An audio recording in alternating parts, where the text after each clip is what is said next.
Welcome to Behind the Scenes at the Crafty Lab. This is a behind the scenes showing making custom soap dispensers. So I just showed you the first print and I am now trimming it with the rotary paper trimmer to just get rid of all of the border on the print, the white space, just so I can make sure I don't have any weird uneven lines at the bottom or the top when I go to sublimate it. And now what I'm doing is I'm dealing with the sides and I'm putting a piece of heat resistant tape down and I'm picking it up and moving it because I didn't like where I placed it, because we need to have a piece of heat resistant tape on the back of the print where the other side is going to wrap around and go over top of it, and that way you don't have that seam area where it basically gets double the amount of ink, because the ink on that top part that wraps around and comes on top of it won't bleed through and make that area darker. So that heat resistant tape is going to prevent that from happening. So now I'm doing the same thing with the next print. This is the one for the bathroom. The first one was the soap dispenser for the kitchen. So I'm just doing the same process here, and just a little bit of information about how I came up with this idea. I've seen signs before about welcome to the bathroom, the Labrador will be with you shortly, or, no kitchen is complete without a Labrador at your feet. And both of these are very accurate. We can attest that having two Labradors, that this is very accurate unless you work really hard to get them to stay out of the kitchen and the bathroom. But anyway, so I've trimmed both prints and I've put the heat resistant tape on the one edge to protect it from having too much ink. And now I'm taking a coffee filter and cleaning the soap dispenser, and then I used a lint roller, and that's just basically to get off any smudges, anything like that, or any lint, and so that you have a clean transfer. If you have some debris on there, it will interfere with the transfer.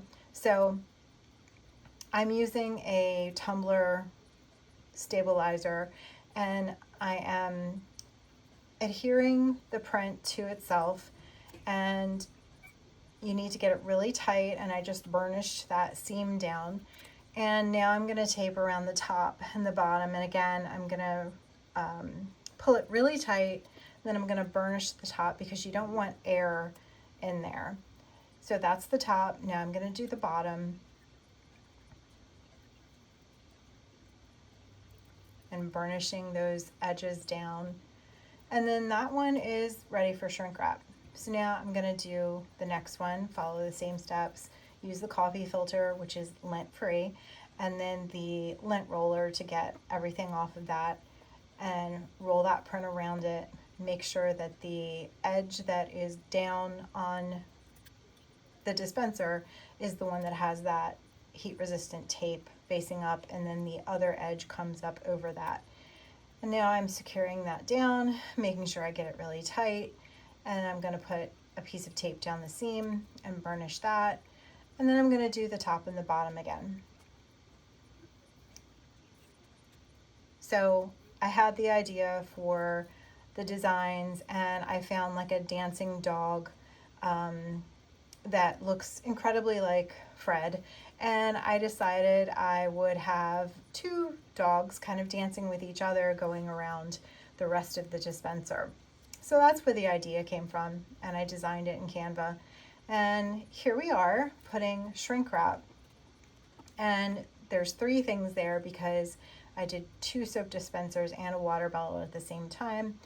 So this is just for the soap dispensers. So I just turned the sublimation oven on, and I'm shrink wrapping the first dispenser now using a heat gun.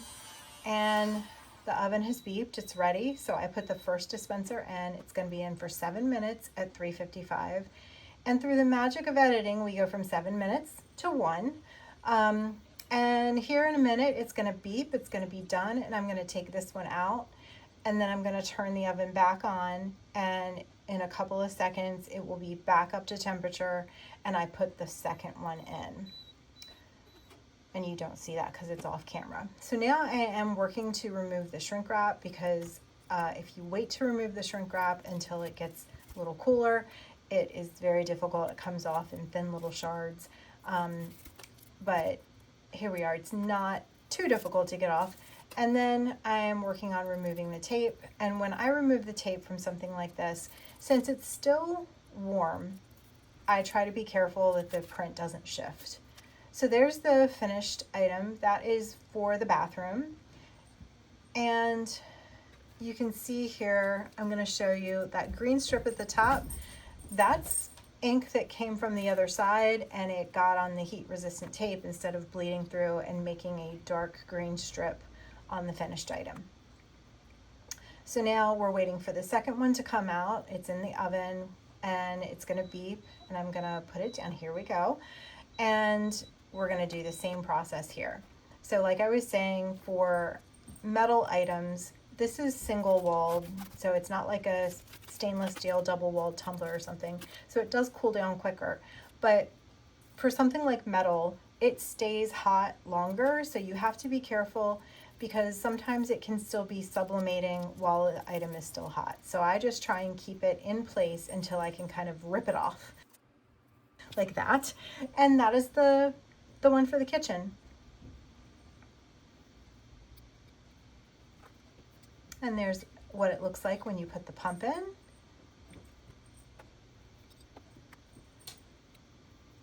Yeah, they turned out really well. And here both of them are together with the pumps in, and you can see the pump motion here. And there's a little bit of give there because my cutting mat on my desk is a little warped because I put something warm on it. So, and now I'm turning it around so you can see the two dogs that are kind of dancing and holding hands like Fred and Wilma. And then there is the one for the bathroom with the same dancing dog design on the bottom. I hope you liked this behind the scenes. Thanks for watching. Please like, share, and comment, and have a great day.